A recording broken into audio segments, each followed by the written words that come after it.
Alright guys, welcome back to Tardis Talk, where we'll run down the latest episode of Doctor Who, give our theories, thoughts and opinions, and point out a few Easter eggs along the way. I'm your host, Smack Talks, and I'm joined by the lovely Miss Revolution as we get set to talk Series 10, Episode 3, Thin Ice. This week seeing the Doctor and Bill travel back to February 4th, 1814 in the final days of the Great Frost Fair on the River Thames, where they'd find a creature chained up under the river where the evil Lord Sutcliffe and his family had been keeping it imprisoned and allowing it to feed off innocent bypassers in order to dredge up its excrement and sell it for profit. So let's talk first thoughts. Elle, what did you make of Thin Ice? I don't know about everyone else, but I bloody loved it. I think going into it, I didn't expect a great deal. It looked alright and things, but I just loved every single second of it. I think Sarah Dollard's an amazing writer. I think I could have happily had her for next season. I think she manages to capture characters in such a short space of time so well, and it just all felt so magical. And I even remember saying to you that I could have happily had this as the Christmas episode. It had such like an instant atmosphere, and the whole story was kind of warm. Yeah, it had those moments where you had the alien and the evil Lord Sutcliffe, and just overall, it was like a great ride. It was. Like you say, it did feel quite Christmassy. I think this, as you've just said, it would have fit in really well as the Christmas episode. So I would have been happy with that. I think overall, I enjoyed it. I would say so far, this is probably my favourite episode of the series so far. I think it's continued to do what it has over the last few. We've got the Doctor continuing to shoot at Bill. We're seeing everything for the first time through her eyes, and it's just amazing to see her light up with her face when she goes there, and she's like, I'm gonna try everything, absolutely everything. It's cool to see her doing all that for the first time. Well, the Doctor's like, I've been here a few times, try this, try that, but it's just amazing to see. It's like, I don't know, we're 3 episodes in, and I'm still just loving the fact that, Bill gets to experience this all for the first time. And it's like, when you watch like a film that you really like, and then you give it to someone else, and rather than watch the film with them, you sit there looking at them to see their reaction. That's kind of like how I feel at the moment. I'm just looking at Bill to see her reaction to all these things she's experiencing for the first time. I think that's a huge thing as well. Everything still feels so fresh. I don't know if it's because of Bill or the writing or something, but something feels so fresh, and everything was kind of getting, not boring per se with Clara and things, but you kind of knew where things were going and it had the same pace. Whereas this, I don't know, all the stories for me, for all I didn't enjoy Smile thoroughly, I think they've all been a lot more close-knit and things, and this one especially, this is definitely my favourite so far, and I think if anything, it's made me kind of appreciate Capaldi a bit more as well. We saw a bit more of him, which we haven't for a long time. He's had his speeches and things, but you kind of got to see like a different side to the Doctor. And then, of course, you had like Bill questioning him yet again and things. So I think it's a great dynamic, the whole student-teacher thing, and something we haven't had for a very long time. Yeah, it is. It's a great dynamic between like the two of them and having that sort of teacher and student role. And I guess that's kind of the first talking point, really, because I want to talk about the Doctor himself in this episode, because as you've said, it makes you appreciate Capaldi, but it's still awkward, because when you're looking at the Doctor and you see him make these amazing speeches, you're also then questioning some of the actions that he makes earlier in the episode, because we do get the kind of harsh side of the Doctor that we haven't really seen with your David Tennants, with your Matt Smiths, but Capaldi does it so well. It's so good to watch. But at the same time, it makes you question the way that the Doctor's acting, because at the beginning of this episode, we see the little boy steal the sonic screwdriver off him, and then he goes and gets caught in the ice, and rather than the Doctor try to help him, like I guess a Matt Smith or a David Tennant would do everything that they possibly can to try and save that child, the Doctor doesn't really seem too interested. He's too busy thinking about getting that sonic screwdriver back. And I think that's kind of a bit of a shock. I wasn't expecting that. I was expecting him to do everything that he could to kind of save this child, rather than watching it fall through the ice and be no more.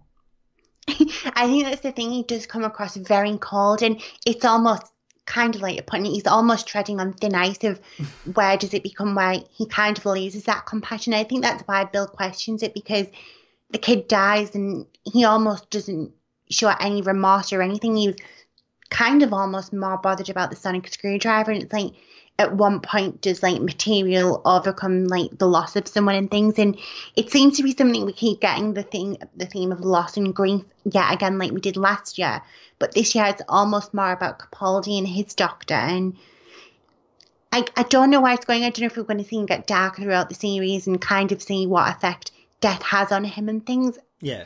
It's hard to gauge where he's going, and just like Bill said, you kind of see this fun doctor then almost it's like that one look in his eye that makes you think, is he a killer? Is he doing the right things and things like that? Well, that's the thing. I was trying to gauge if there was a reason for this, because I thought maybe he's thought, this child, Spider, has stolen this from him. He's a thief. And therefore he thinks maybe he doesn't deserve to be saved. But then you have the doctor going through the episode. He steals a hat after he gives his own away. Then he's stealing mince pies and food for the children. So it's kind of like a double-edged sword. He's doing the same thing that, if that was the case, that he's then kind of punishing Spider for. So I wasn't sure on that. But the one thing that kind of brought us back to was I kind of remember this exact line. But it was a line that Clara said towards the doctor, and that he couldn't bear to hear a child cry in, I think it was maybe the season before, I'm not entirely sure, but I kind of think of that line, but it just made us think back to it and how the doctor would do everything to kind of help that child, and yet this episode it wasn't, it just seemed so different. I think that was the big shock to me. Yeah, it definitely shocked me a lot. And even when he did help them, it wasn't kind of like his first instinct. It was almost like he was going off Bill's reaction to his actions and things, as opposed to just getting involved and helping those along the way, which is kind of like his old oath kind of thing. And it was strange to kind of see like how little it did affect him. And I definitely think that is something we're going to see throughout the series. And just kind of how maybe he's been on his own too long without a companion like Bill or a Clara or something like that, where he's been stuck with an adult for so long, and maybe he's kind of lost that human interaction and those feelings that come with being human. Yeah, that could be the case, because like you say, he's been at the university for a while now, so he hasn't, well, we don't know, he's been off doing this kind of thing, so maybe it's a little bit rusty and it's going to come back to him. Do you think maybe this, because he's kind of in that tutor role, do you think this was maybe a lesson to Bill and he reacted that way to see how she would react? Because the whole point of this, from I guess his eyes, was trying to tell her that, people die and you have to move on. I don't know, it's a strange one, and it reminds me a lot of like Kill the Moon, and where he gives Clara that like harsh lesson about sometimes he can't make the decisions, it has to be someone else, but the way he gives those lessons isn't always fair and it isn't always right. And I don't know, it's a strange one. I can't quite put my finger on it. I definitely think there's going to be something behind it, whether it's like you say, something to do with grief or something like that. There's definitely a much larger role to play with the doctor, and something's not quite right. Yeah, maybe he's just grieving from River and everything that's happened there, because obviously this does follow that Christmas episode. Let's move on though. Let's talk the resolution. In the end, the doctor asked Bill to make a decision, like you just referenced, to decide what the creature's fate was. I kind of think that maybe Bill's decision here, she chose to obviously save the creature and set it free, even though it could just destroy the whole of London. But it made me sort of think back to past episodes, just like you mentioned with Kill the Moon, because it seemed to be exactly the same kind of premise. And I kind of feel the same thing that we mentioned last week about Moffat maybe going back, rewatching all these episodes of Doctor Who and thinking, how can I write this into a new episode and kind of go back and change things a little bit? It just seems like we're getting so many throwbacks. And did you mention The Beast Below again this week? Did you get that kind of feeling? Because we talked a lot about that last week. Yeah, it's funny how this episode's come up, and yet again, whether it's not a huge coincidence or it's something he kind of wanted to give a gentle nod to, where you have that, I think it was a whale in space, and it had the spaceship carrying it on its back, and they were torturing it to kind of use as a boat per se, but it was like, did the whale want to stay? Why did it come to save the people and whatnot? But this kind of felt the same, like you didn't know what the motive was behind the alien, what it wanted, why it was there, and yeah, they were keeping it there to kind of make fuel and things off it, so I don't know if that's intentional why we're getting these again, but it's definitely interesting, especially with it being his last series.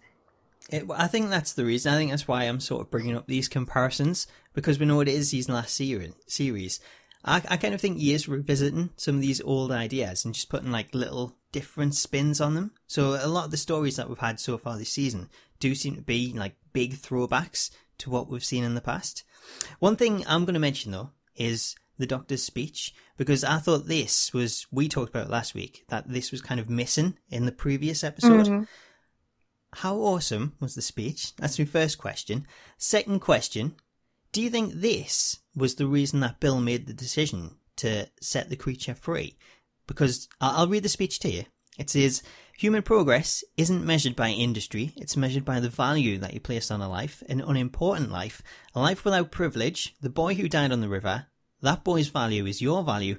That's what defines an age. That's what defines a species. So to me, I kind of thought that Bill kind of took that in, and she was thinking, well, I have to value this creature's life, and that means setting it free, because otherwise, what's the value of my own life, my own species? Did you think that kind of played into Bill's decision?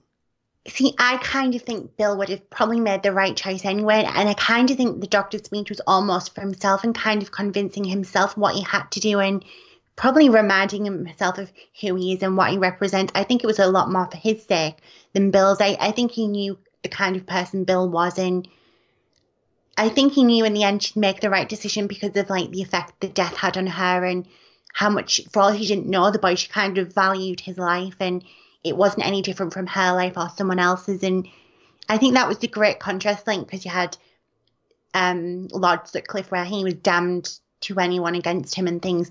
Yeah. Bill was all for everyone, and the Doctor was kind of like in the middle. He didn't make a huge case for like anyone as much as he usually would, and I think it was more about him reminding himself of what he should be doing. Yeah, I think that is like a valid point on that. Maybe it was just a case of him reminding himself. So aside from that, also with the resolution, one thing I did like was the fact that at the end of it, we had Lord Sutcliffe actually meet his demise at the hands of the creature, but then we'll have the Doctor intervene and pass on his fortune to one of these, I guess, the kind of lost boys. That's kind of the feeling that I got. That's kind of what they seem like to me. But I kind of like the fact that going forward, they could actually bring this into the story. So when they go back to the present day, maybe his ancestors, like his future generations, maybe they play into it. And we had Bill mention sort of stepping on butterflies and how going back there could actually change things, change the past, change the future. Maybe actually the Doctor doing this and changing it, doing that innocent thing and passing on this fortune to this child, maybe in the future it could actually turn out wrong and we'll have this big sort of evil overlord come through with all this money. Do you think maybe that could be the case? Maybe these butterflies have been stepped on and it's changed the future in maybe a bad kind of way? Or do you think maybe, we'll just get a shout out from this guy in the future? See, I think that's the great thing with Doctor Who, and it's not something that always goes like checked and things like the whole butterfly effect and how one thing can change another thing. It's been talked about in the past, but there's never really any huge repercussions or anything like that. But it'd definitely be great to kind of see where he's done this good deed and it's been for something, and then it almost comes back to bite him, and it hasn't been necessarily right. And like you say, maybe someone down the line in that family could be like a villain or something, and it'd be kind of interesting to see that sort of side to the Doctor where he's done something good, it's not necessarily been for the best, and kind of like how that'd play with his mind and the role of where he does turn up places, meddles in things, and he kind of just runs away and never looks back, and you don't really ever find out what happens to those people. So I think it'd be interesting to see maybe, like you said, their family at a later date and just kind of see what happened with the Doctor making that huge decision and changing the kids' lives.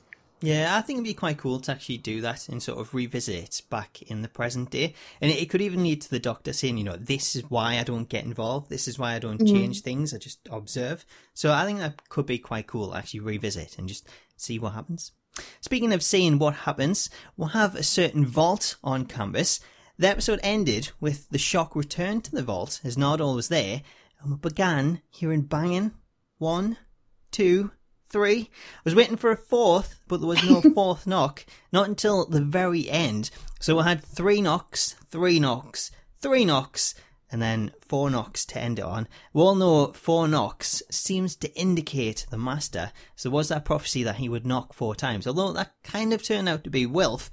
Do you think this is a subtle? Is it subtle? I'm not entirely sure if it is subtle. Is this a hint towards it being the Master? Is that too easy? Because I think Ah, it would be really cool to see the Master in there. But I think maybe this is Moffat messing with me. I think he knows we're counting them knocks, and I think he's put that last one in there just to mess with my mind. see, this is the kind of thing where I have a huge problem. I know it's not Moffat's fault and it is BBC, but they have this huge tendency to throw things out there like the Master. They didn't need to put that in the trailer, and it wouldn't have got out in the press had they not put it in the trailer originally. And I think that would have been a huge thing. You probably wouldn't have necessarily thought the Master straight away because of Missy, but now it's almost come to it where I'm like, I'm hoping it's not the Master, so it's not so easy. Yeah. And I really, really hate to even speculate because I know I'm trying to avoid it, but I'm kind of hoping for someone like River, or the Doctor's kind of had enough of the things that he has to do and kind of gone against his word and maybe captured River or something and kept her in this vault to stop her going to the library to die. I think if it was the Master for all, it'd be cool. It's kind of now predictable because we know he's going to turn up at some point. Yeah, I think I'm kind of in that same boat at the minute. I would love it to be the Master, but because we kind of had it spoiled, I don't know if I really want it to be the Master. I want something else because we obviously know he's going to come back into it with John Sim. But it's like, is it too easy? Is there a surprise waiting in there? Could it be someone like we really aren't expecting? I kind of really hope it is because, like you say, if it turns out to be the Master, it's going to be such a letdown in a way. Because if we'd not seen that trailer, if we'd not known all these spoilers coming out, then hearing the knocks, we wouldn't have thought of anything of it until maybe that last one where there was the 4 knocks, and then we could be thinking, ooh, could this be the Master? He knocked 4 times. Maybe it is. So I would have been really hyped to have heard that in the episode, not know the news about the Master returning, but because I do, I'm kind of just thinking maybe it's a red herring, maybe it isn't going to be that simple, and maybe there's something else planned, and we've just got this in the trailer because they want you to think that's what's in there, but really Moffat has this grand master plan, and it's actually like something that we hadn't even thought of. I think maybe that could be the case. I'm really holding out for it, but I kind of not at the same time because, like you say, even last year we said there was an episode where they were underwater and it wasn't a brilliant episode, but they spoiled the sequel where the Doctor was kind of looking dead and things. And yeah, if we'd have just been left that for an end of an episode, I think we all would have been like, well, what's happening? Is he really dead and things like that? And for all we know, you wouldn't be. It was kind of like they kind of went a bit too far in the publishing and the promotion and things, and it kind of ruined that moment, and you knew, well, the Doctor's going to be all right and things like that. Even with the whole Clara leaving, like, they couldn't just keep it quiet, they had to like let it out. And so I'm kind of used to like knowing where it's going and it getting kind of spoiled. Even though I'm excited, I just think it ruins that initial excitement. Yeah, it does. Like I said, like you said, it'd be so much better if you didn't get these leaks, these spoilers. I'm sure they can keep it under wraps. I don't know what the decision was to actually put it out there and confirm things, but even if it does get leaked and they don't confirm it, it's not 100%. There's still the chance that might not be the case, and it might just be a rumour. So I really hope that they do kind of start keeping things under wraps, because it does just spoil it in a way. There's so much that you could be thinking about, prophesizing, is it this, is it that? But no, when they do this, it kind of does spoil it in that little bit. So hopefully the press office managed to keep things under locks a little bit more. I will say, your theory though about River, I do really like that theory. I think, once again, you've come up with a great theory in the fact that the Doctor, he's not ready to let River go, so he's locked her in there. I think that's actually like quite a good idea. Perhaps that could be the case. Maybe we're in for like one final story, final episode with River, before her and Moffat go off to a better place. Oh, who knows? Maybe we're all got completely wrong and Clara's Tardis has malfunctioned into something else, and that's actually Clara and a shoulder in there. Possibly. We could have that. That's definitely from left field. So we'll wait and see how that one progresses. Finally, let's talk Easter eggs, as we had a few, not as many as the first few episodes. We had the Doctor telling Bill that he's been at the Great Frost Fair before, referencing the time that he took River's song, as she revealed in the episode A Great Man Goes to War. We also had the Doctor reading a book to the children, and it turns out this is a real book, although it's not exactly a fairy tale, The book is titled Story of Little Suck-a-Thumb, and it's more of a story that parents would tell their children to stop sucking their thumbs, as it foretold of a great tailor with sharp scissors who would come and cut them off. So that's not very nice. But we also had the elephant walking on the Thames, and that it's not so much an Easter egg, but it's more of a fact, is despite the fact that some may say it's not going to happen, it did actually occur during the real Frost Fair in 1814. So there you go, there's a few little Easter eggs. Let us know if you spotted them in the comments, or if you spotted anything else that we missed out on. Anyway, that brings us to the end of this week's episode of TARDIS Talk, but make sure to get involved. Let us know your thoughts on the episode, as well as your theories for this season in the comments, as well as following us on Twitter at TARDIS_talk for live reactions, tweet-alongs, and more Doctor Who goodness. Hope you enjoyed the video, but until next time. See you later.